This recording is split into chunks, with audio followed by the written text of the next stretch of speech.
All right, what's up, guys? We're back with the latest and greatest, and well, it's not all good news, but it's kind of cool. We're still having issues with the truck overheating. I'm gonna try and bleed it again this weekend, bleed the coolant, try and get the bubbles out. As you can see, I'm sweating. I'm out here actually working on it right now, but I'm doing something different. So what I did on Facebook, I found a set of 22s, and then I just went and got some cheap tires. So right now I'm in the process. I just tested it on the front. Let's see if I can show you this. I don't know if you can see right here on the corner of the bumper, that right there just catches.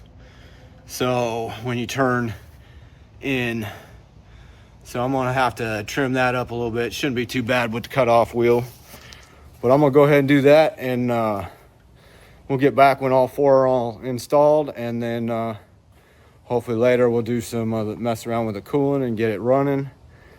Worst case scenario, I found a rebuilt engine down South Florida, and the guy only wants $1,800. So if that's still available, we may go pick that up. And then the guys that, oh, sorry about my finger. The guys that we bought the wheels from, they do a lot of work. I don't have this place to pull an engine here. So, but they said they'd give me a pretty good deal on installing the new engine. So, might end up going that route. That way he got a good running truck, and it should run for a while. So, anyway, we'll get back to you once I get them all installed, get everything taken care of, and then we'll go from there. All right, so we're back. Got all four of them on.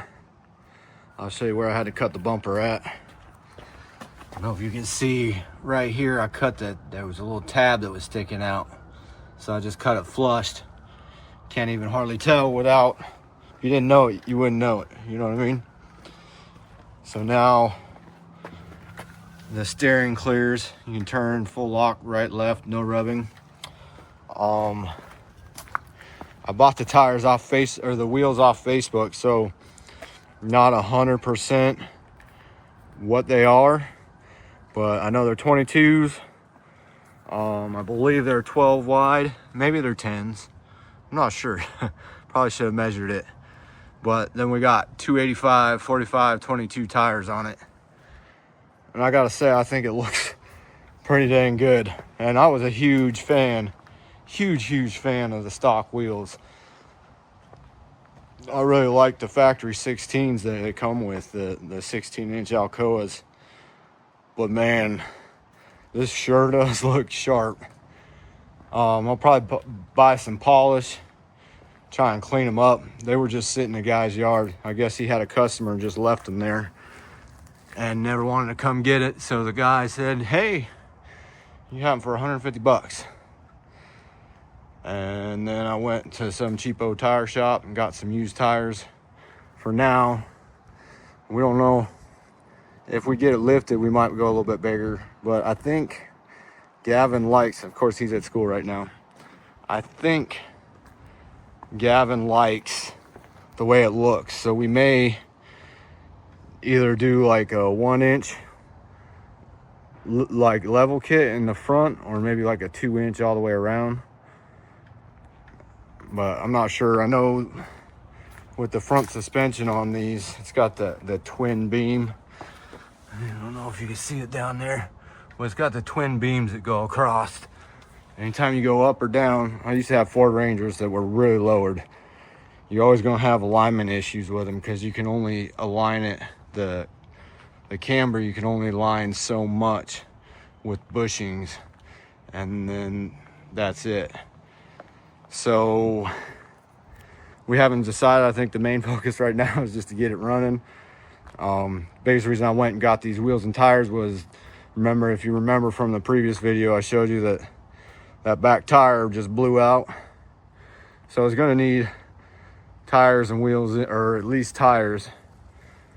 So I figured, what the heck, I got such a screaming deal on these that I figured I'd just go ahead and pull the trigger on them, get that part out of the way. I was just messing around. I had it running just a minute ago, and I was letting it run. It's still got a little bit of a hiccup.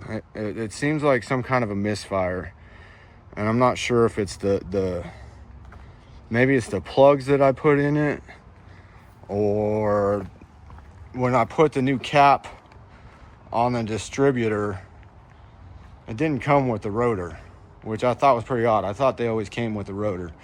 So I didn't replace the rotor, I just replaced the cap. And I don't know if maybe that might be the issue, or the spark plug wires just aren't that great. I mean, they look cool, but the reviews were so I'm not sure on that. I know I'll keep walking around. Man, I can't stop looking at it. I think it looks so good. Gavin says he wants to get rid of these running boards here. He thinks it would look better. I like the way they look, and I'm trying to talk him out of it. But what do you guys think? Should he take them off, or should we leave them on? Let me know in the comments. What would you do? The other thing we found was that the F-150 Raptor bumper. You put them on here, it looks pretty freaking sweet. So that might be coming up eventually. And then kind of want to start working on the interior, getting that part decked out. But of course we got to get it running. Like I said, I think I said earlier, I found a Reman engine. It's about 5 hours south of Jacksonville where we're at, and if we can't get this running, then I'm probably just gonna go ahead and get that thrown in. And I don't know, I hate the stock Ford EFI. I've read dozens of threads on it, and it's just an animal to try and get right, and you can't do any upgrades to the engine because it can't really tune it, because it ECM and yada yada yada. So I'm really contemplating just biting the bullet and spending the $1,800, buy the Holley EFI system they got, and then we could potentially upgrade the cams and maybe do some heads, some aftermarket heads, right after we just put some on. But that'll be later on down the road. I'm still kicking around, especially with these guys that I just met that I bought the wheels from. I'm still kicking around the idea of a coyote swap. Man, this thing would be so freaking sweet with a coyote swap. But the issue is trying to find a decent one for a reasonable price. Most of them used with over 100,000 miles are going for like $3,500, and that's just the engine.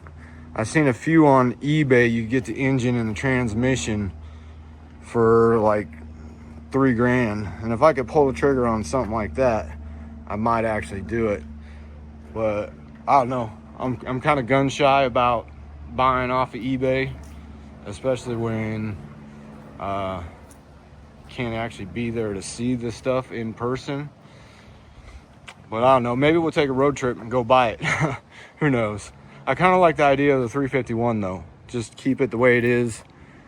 The plus side of doing a coyote motor would be that if we do the engine and transmission swap, and then he'll have a 6-speed transmission in it, and I think that would be freaking crazy awesome, because it would definitely help the fuel mileage better than this 351. And I think it's got a 4-speed with overdrive on it. I think the 6-speed with the 5.0 would definitely improve fuel economy, but I mean, it's not miles per gallon, it's miles per gallon, right? So I don't know, we'll see where the road takes us. I'm gonna try and mess with it a little bit later, maybe tomorrow when Gavin's out of school. If we can get it running and not overheating, then we might just let him drive it for a while and then work on a plan after Christmas. So that's where we're at. We'll probably do some more here once we start messing around with it, trying to get the cooling system working. And I'm gonna do a little more research and see if I can't figure out why the heck it's still stumbling a little bit. All right, so there it is. I know I've been walking around this truck, but man, it looks so freaking good with these wheels on it. I just can't help it. All right, we'll talk to you later. All right, so I thought I'd do a quick video. Here it is running right now. I got the cooling system open,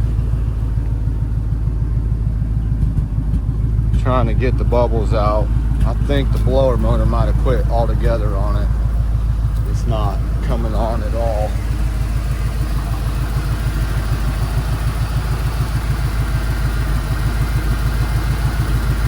But we're gonna let it bleed out, see if we can't get the air bubbles out, see if that helps it running hot, and we'll go from there.